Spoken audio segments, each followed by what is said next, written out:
Përshkallëzimi i tensioneve mes Shqipërisë, Izraelit dhe Iranit ka shkaktuar shqetësim në shumë vende të botës, përfshirë edhe Shqipërinë. Për rreth një jave, mediat kombëtare dhe ndërkombëtare raportojnë për sulme dhe kundërsulme që kanë sjellë viktima dhe dëme të konsiderueshme. Irani është kundërpërgjigjur ndaj goditjeve duke lëshuar raketa drejt disa zonave në lindjen e mesme, ndërsa mes vendeve të përmenduar në raportime është edhe Dubai, si një destinacion ku jetojnë dhe udhëtojnë shumë shqiptar. Vëmendja është përqendruar edhe te siguria e bashkëderëve që ndodhen atje.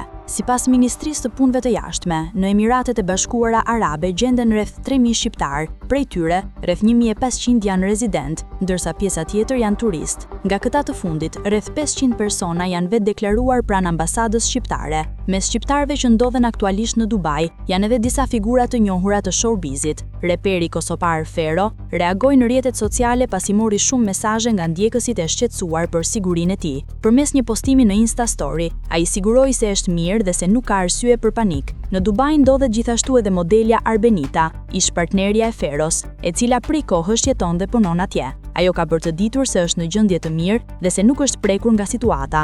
Ndërkohë, në këtë qytet kanë qenë së fundmi edhe moderatorja Alesia Bami, këngëtarja Casey Tola, modelja Morena Taraku si dhe Ada Deda. Në rrjetet sociale ato kanë ndarë pamje nga përditshmëria dhe pushimet në Dubai, duke treguar se jeta vijon normalisht.